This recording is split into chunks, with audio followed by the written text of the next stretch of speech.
কাজ করতে করতে বন্ধুত্বই হয়, কাজ করতে করতে একসময় সাকিবের বিশ্বাসের বিয়েও তো হয়েছিল, তাই না? কাজ করতে করতে একসময় বুবলি ম্যাডাম আর সাকিবের বিয়েও তো হয়েছিল।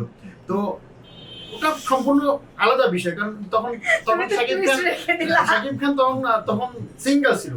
তো আমাদের বিষয়টা, আমি যত ইন্টারভিউতে গেছি আমার বউকে আমি হাইড করছি, আমার বাচ্চাকে আমি সামনে আনছি, আমার বউকে আমি সামনে আছে এই বলে আর কি।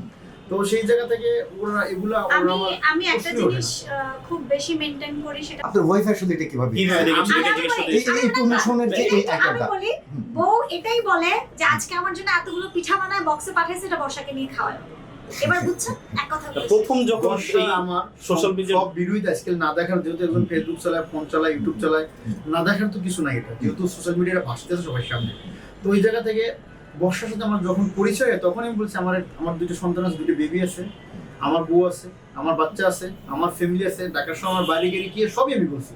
ভাই কাজ করতে পারি একসাথে, জাস্ট ফ্রেন্ড হিসেবে। ও বলছে হ্যাঁ, এর বাইরে তো আর কিছু থাকতেই পারে না, তোমার আমার মাঝে এর বাইরে কিছু। কিন্তু বন্ধুর জায়গা থেকে বন্ধুর বিপদে যদি জাপাই না পড়তে পারে, এটা তো বন্ধু না ভাই, এটা তো বন্ধুত্বের কোনো কিছুই না।